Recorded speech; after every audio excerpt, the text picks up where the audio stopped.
లాంటిది భోజనం అంటే అత్తానావై నిన్ను తాను ఒక్కలోని బ్రహ్మని పేరుట్టి పిలుసా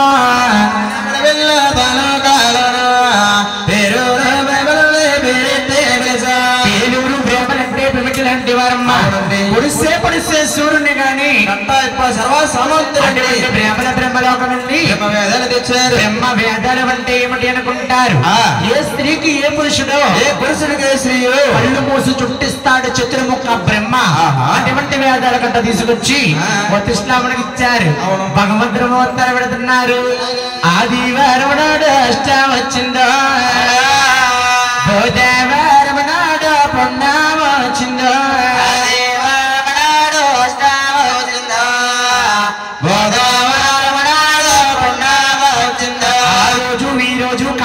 దశమి శుక్రవారం చక్కని రోజు పగలా 10 గంటలకు బ్రాహ్మణులకి కాసులు మోరులు కానుకలు ఇచ్చి పేరూరు సాగనంపేశారు. పెద్దన్న గోవిందరాజు స్వాముల వారు మామికి సభలేఖ రాస్తున్నాడు. ఏమని? రాజరాయ శ్రీ గోవిందరాజుల వారు రాసిన శోభత్రులు వేమనగా మామయ్య తల్లి తండ్రి రాజు నిశ్చయించారు. ఆదివారం మట్టమొచ్చింది, బుధవారం పండమొచ్చింది, శుక్రవారం చక్కని రోజు పగలా 10 గంటలకు పోట్లగా నిశ్చయించాము.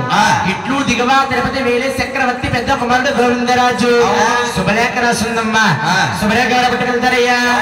సాకళ్ళు లేరయ్యా నీకు మంగళో లేరో, మందిరముల్లో మీ పాడుకో రామశిలకో.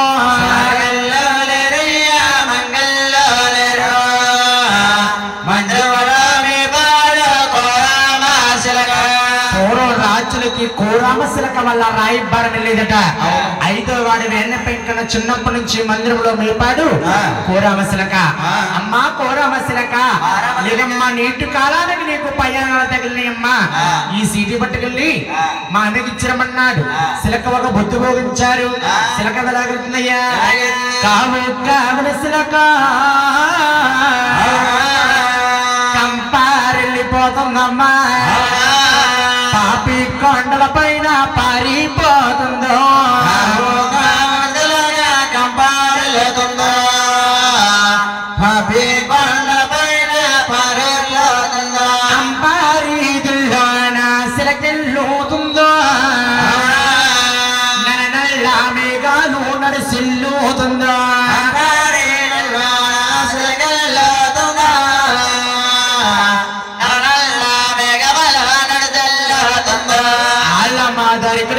కుర్చీ మీద ఆలంగమయ్యింది.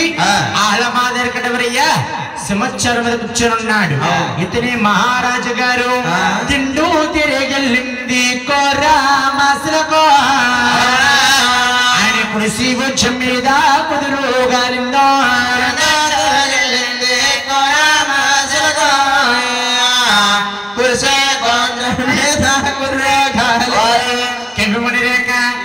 మామయ్య కళ్ళక దులేక చదువుతున్నాడు. రాజరాయ శ్రీ గోవిందరాజుల వారు రాసిన సౌపత్రికలు ఏమనగా మామయ్య తల్లి తండ్రి రాజు నిశ్చయించారు. ఆదివారం అష్టమొచ్చింది, బుధవారం పండమొచ్చింది, శుక్రవారం చక్కని రోజు పగలా 10 గంటలకు పోట్లంగా నిశ్చయించినాం. ఇట్లో దిగవా తిరుపతి వేరే చక్రవర్తి పెద్ద కుమారుడు గోవిందరాజు.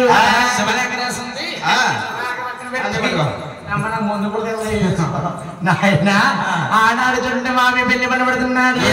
ముత్యాల అరవస్తా 12 తంబాలు 12 తంబాల పందిరులు వేసేడు. 12 తంబాల పందిరులు వేసారు. హస్తాలు జడగొట్టి రంగులు వేసారు, ముత్యాలు జడగొట్టి ముగ్గులు వేసారు.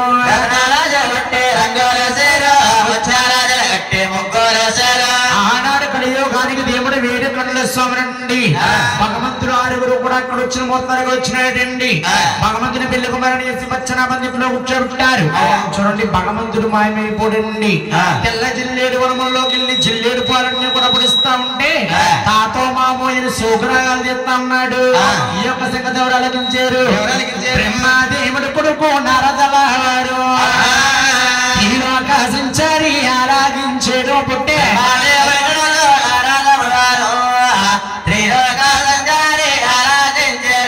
నారాయణ. బామ్మ పేరమ్మ కంటి నీరు పెట్టావు కారణం ఏమిటి తల్లి? నారద కుమార నీ చిన్నాన్ననే శ్రీ వెంకటేశ్వర స్వామిని పెళ్లి కుమారని చేసి వచ్చిన వందలో కూర్చోబెట్టారు. ఆ పల్లెలు ఈ పల్లెలు అంటున్నప్పుడు మాయమైపోయాడు. మా పేరమ్మ చిన్నానంటే ఎవరనుకున్నావు?